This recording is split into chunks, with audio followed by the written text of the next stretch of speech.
Alright, dear students, welcome to the ACCA paper F4. The name of your paper is the Corporate and Business Law. And remember one thing, that we are studying the English variant. So whenever you are appearing in the exam, make sure you are selecting the correct variant.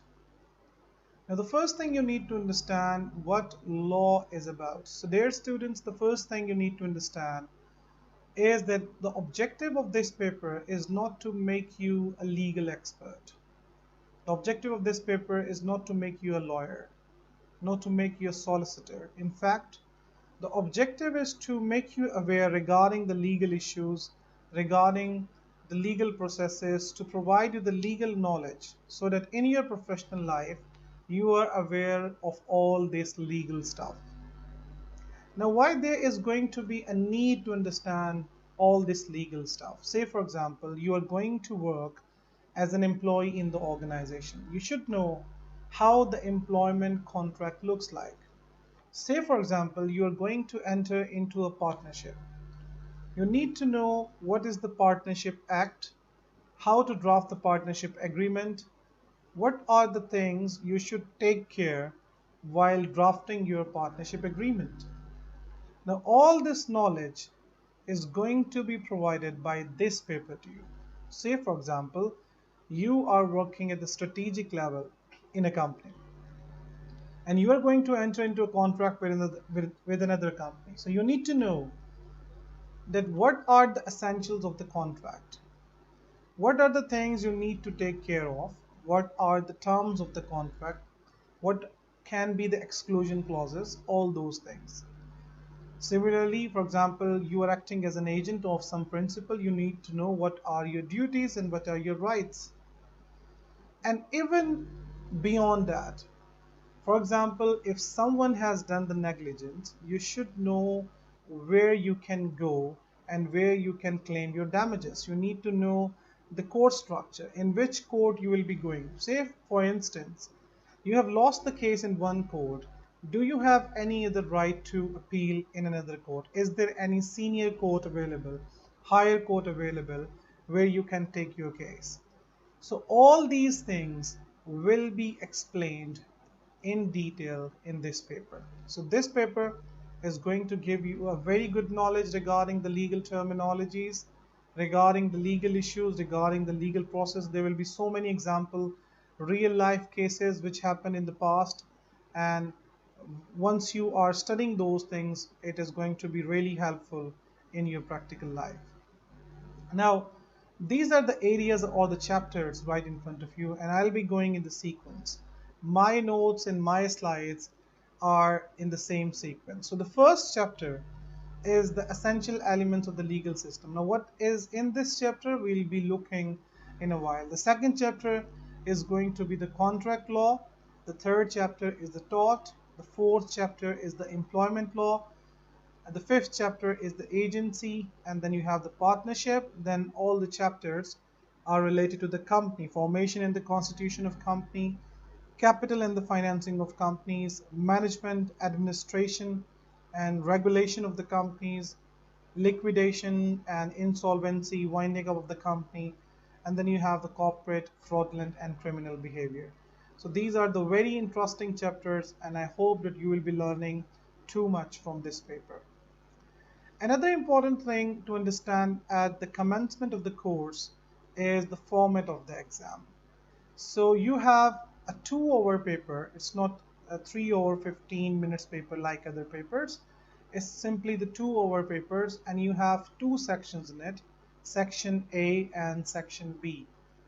In the section A, you will be having 45 MCQs, and usually it's 20 and 25 MCQs, 20 plus 25, that makes 45. A mixture of 1 or 2 marks each.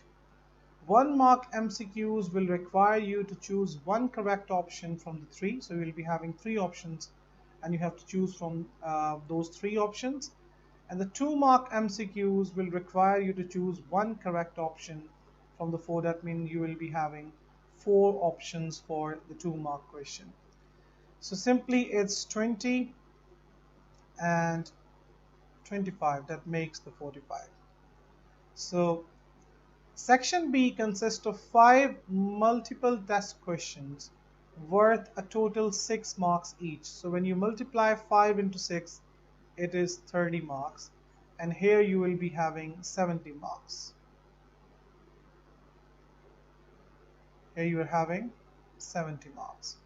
So you can say 25 MCQs multiply by 2 give you 50, and plus 20 MCQs into 1, that gives you 20. So 50 plus 20, 70, and then you have the 30. So it is going to make the 100-mark paper. So you are going to have two sections, section A and section B.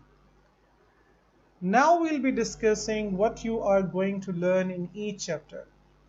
Remember, this introductory lecture is very important because I'll be giving you a complete flavor of this paper, each and every chapter that we are going to study. So first of all, you have the English legal system. In the English legal system, we are going to study first of all what is law. And then you will be studying the types of law. Once you are done with the types of law, we'll be studying the court structure, how many courts we have, the civil courts, the criminal courts, and what are the levels. Similarly, how is the lawmaking process, how the law is made. And then once the law is made, say for example the law is made in the parliament, then it is applied by the courts. So in the courts, there are judges who first need to interpret the law before implementing it. So what are the tools available to the judges for interpreting the law, for the interpretation of the law? So all these things will be in the English legal system. The second chapter, which is going to be the longest chapter, is the contract. Although you can see there are few points written over here, but these few points have too much detail, and we can also say that this is the base chapter for the F4.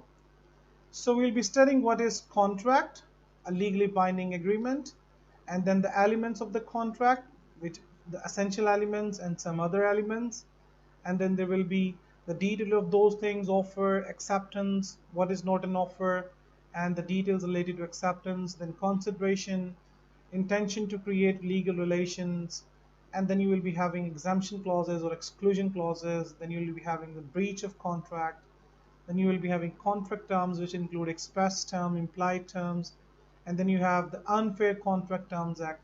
So this is going to be a very interesting chapter in which you are going to study that how you are going to do a proper contract. Now, this is something really helpful in the practical life. Then once you are done with the contract, there will be a tort. Say for example, you did a contract with someone and they did not fulfill it.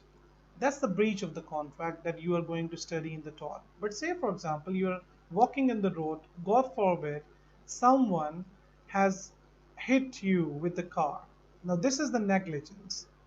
This is the tortious act, and due to that tortious act, you have faced the loss or the injury. Now, it was not your contract with him.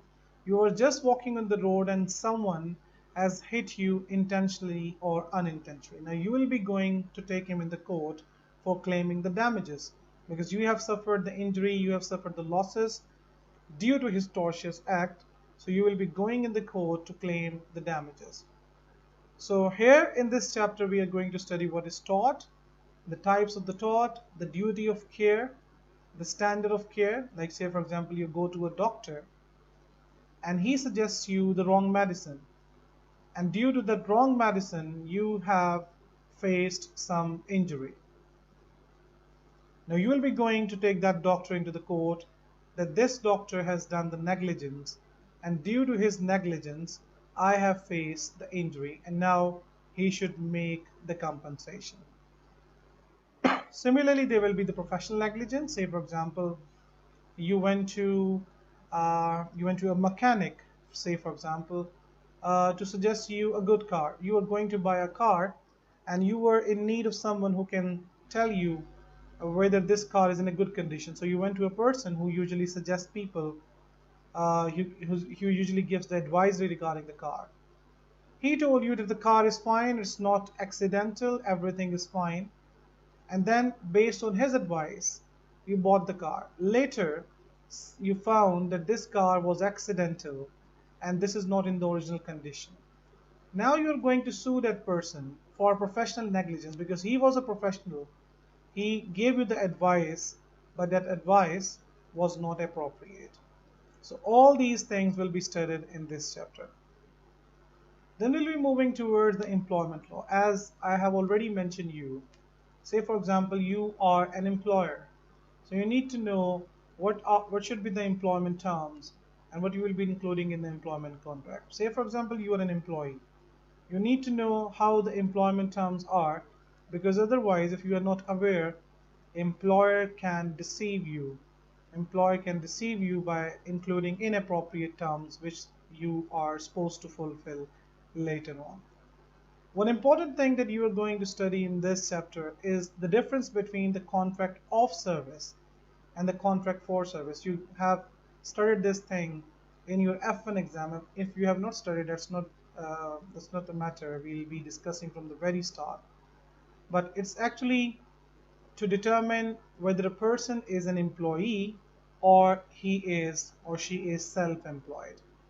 If he is an employee, then there's a different taxation, different rights and duties, and different protection for the employee. If there is a self-employment thing, then there will be separate taxation, separate rights and duties, and separate legal responsibilities.